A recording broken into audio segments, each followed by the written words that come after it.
Welcome to Your Strata Property, the podcast for property owners looking for reliable, accurate, and bite-sized information from an experienced and authoritative source.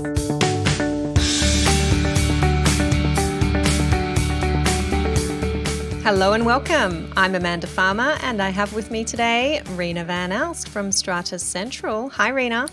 Happy New Year, Amanda.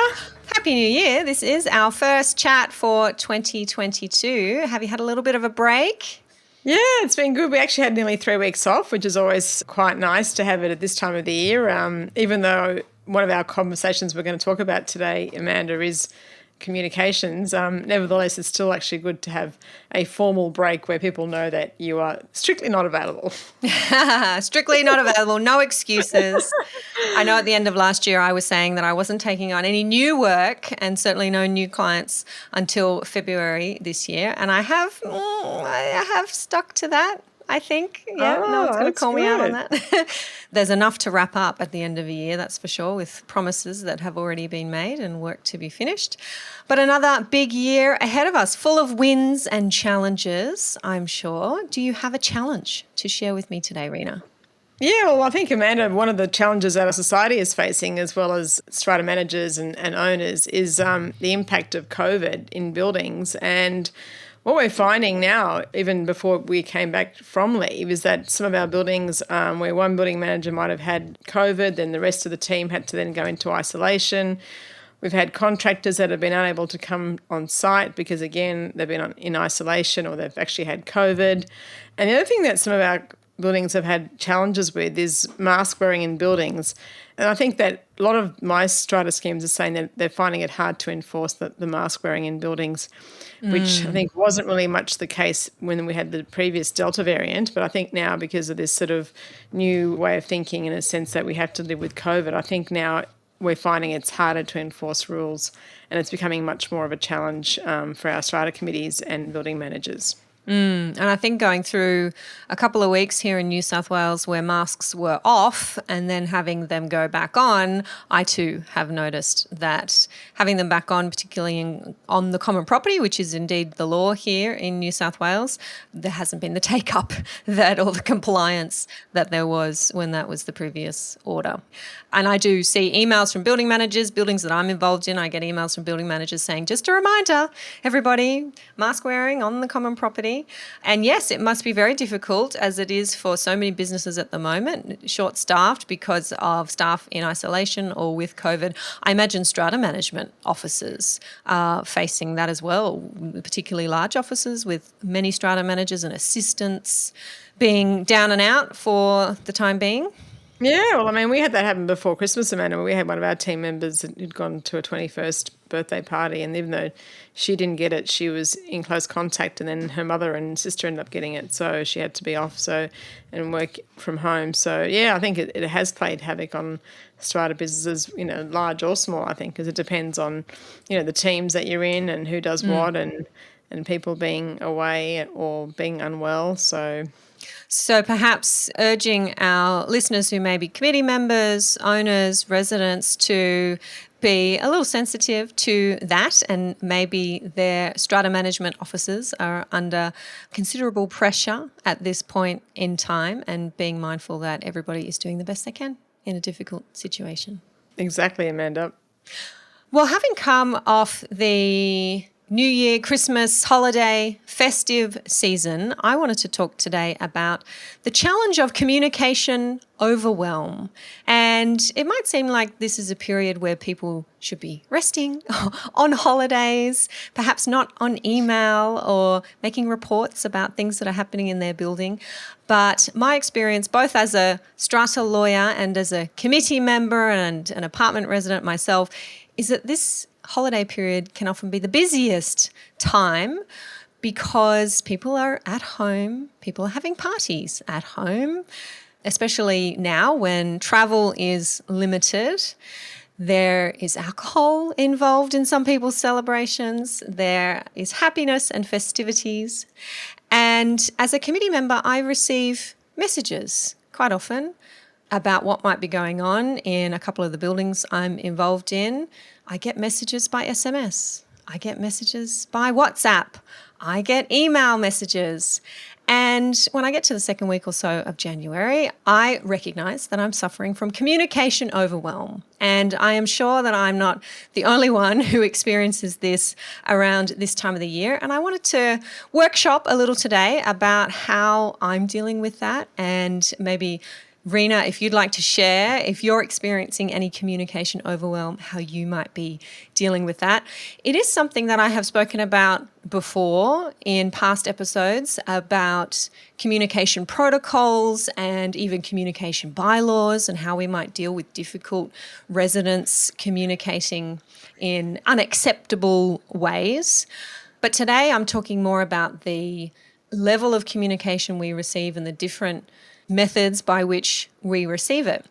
Now, what I do tell my fellow committee members is that I prefer all communications to come via email, and I like our Strata manager to be copied in to those email communications when, of course, the subject is about what's going on in the building. That helps with our record keeping, and it makes sure that we can easily instruct the Strata manager to send a letter or take some action, or indeed put the issue on the agenda of our next committee meeting.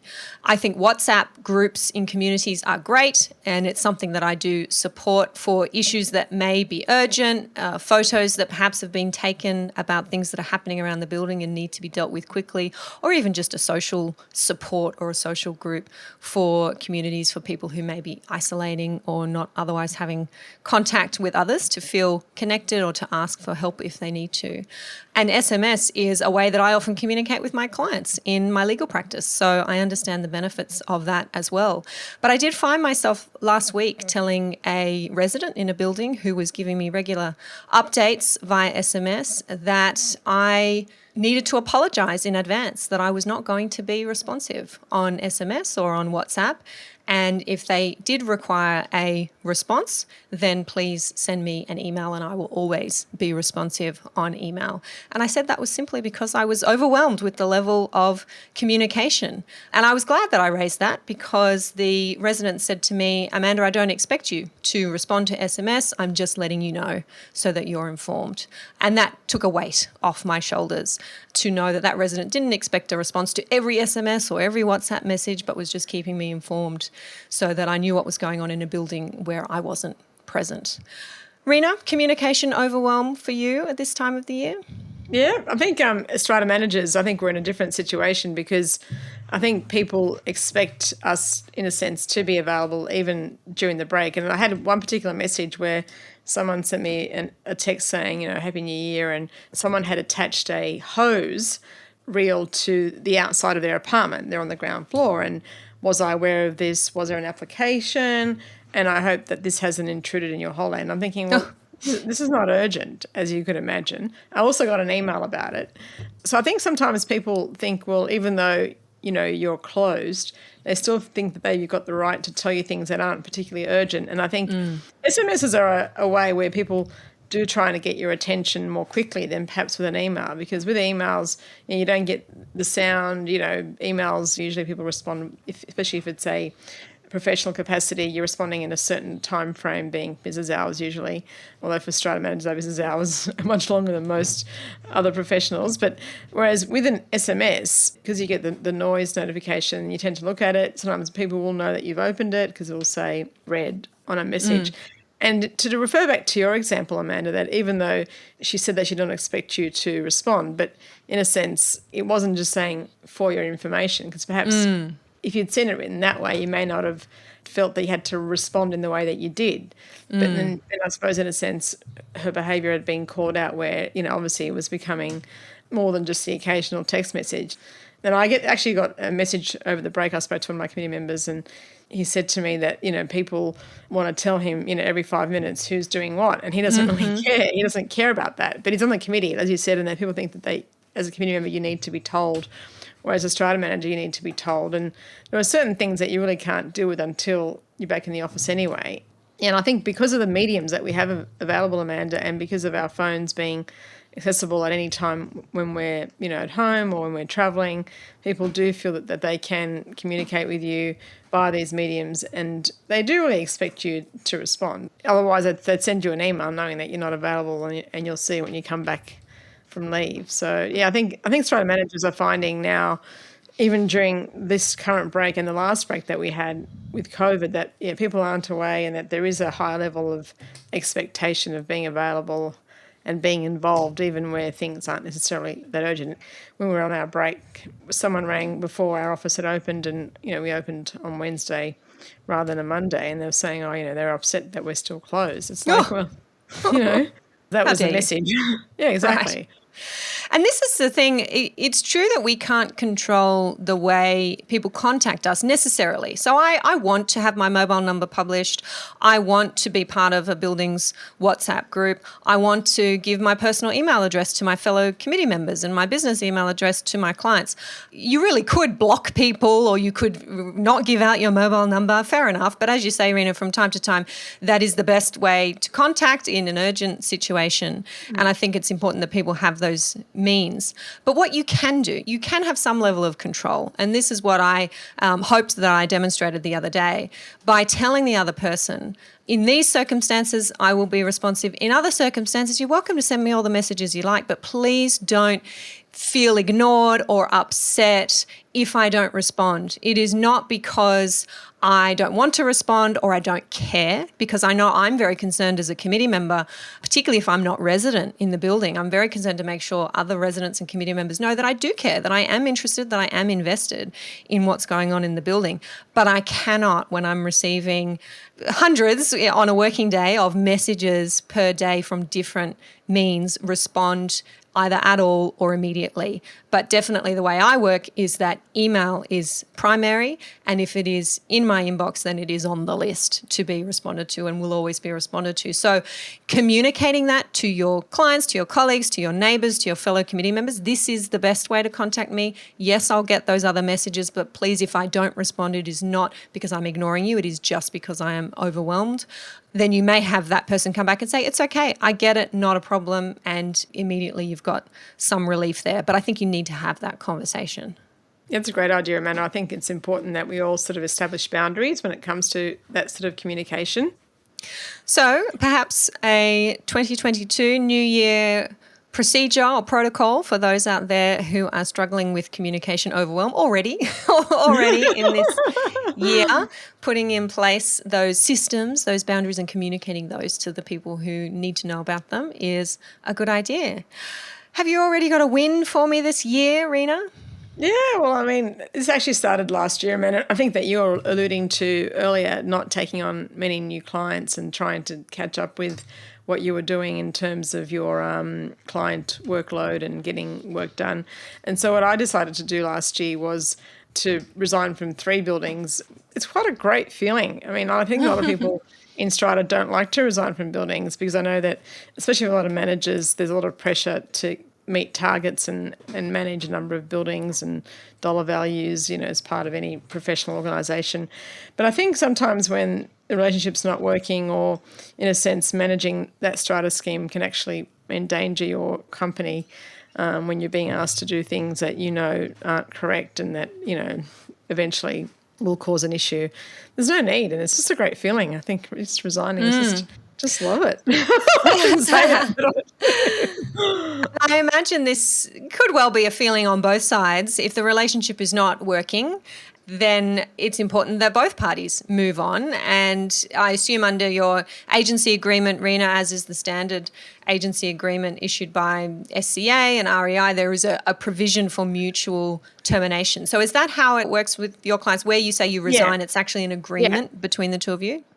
I mean, this particular building we resigned from, well, there was no conflict. Do you know what I mean? Like, at the end of the day, everything was going on fine, do this, do that. But then when the do this became an issue that I felt was not in the interest of our company, and I just don't feel comfortable doing that, then, I just said, it's been a number of years now, I've been your manager, I think, and it was harmonious. And so it's not always acrimonious. And also, I don't leave my clients in the lurch. Like, I give them time to find another manager, and we keep working as if we're not leaving, because at the end of the day, to me, how you are engaged and how you start up a relationship is just as important as how you leave a relationship. And to me, when you resign, it's always best to do things, end on a good note. And and so we give people time. Like one particular one, it was November, and I said January, and they said, "Oh, can we do it at the end of March?" And I said, "Okay," so because their AGMs, that's fine. So Yeah, especially if you're otherwise looking at what may have been up to a 3-year agreement, which are our maximum terms in New South Wales. A resignation that might be coming in the first year can be a surprise for an owners corporation, and they need time to have a look at other options for partnerships they might want to make for the next 3 years. But definitely, if you have a client, really may not matter what profession you're in, we certainly do this as lawyers, a client who does not follow your advice or who gives you an instruction to carry out an act which is illegal or which you cannot carry out under your powers, under your contract, your agency agreement, or under the legislation, then it is very important to be telling that client that you cannot do that, you will not do that, and if you continue to be instructed to act that way, then you have no choice but to resign. Indeed, I've been in that position before as a lawyer where my advice hasn't been taken, or I've been instructed to do something that I have just drawn a line and said, I will not do that. I will not send that letter. I will not put my name on that piece of correspondence. And it is best, both for me and for the client, that they go and find another lawyer, another professional to represent them. Yeah, I think it works out in the best of manner. I think, you leave both on a good note, and then you give them time to find someone new, and then, and it just, to me, works out well for both sides.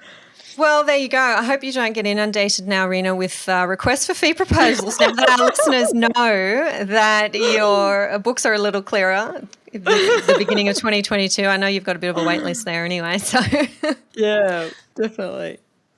The win that I am sharing this week is a new service not offered by me, offered by an organisation that I am part of and very proud to be part of, the Australian College of Strata Lawyers. Now, many long-time listeners would have heard me mention the college on a few occasions. I am a council member with the college, and this is a membership organisation for lawyers across Australia and New Zealand with specialist expertise in strata and community titles law.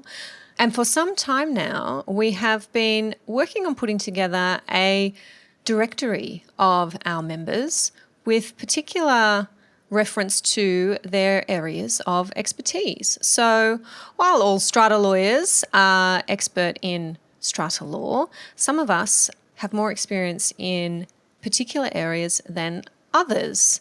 Some of us work with developers and are focused on structuring and planning. Some of our Queensland members are experienced with management rights and management rights agreements.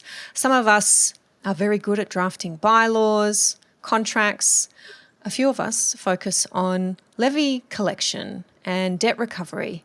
There are some brave lawyers out there who act in building defects, litigation, others that might specialise in the tribunal and litigation.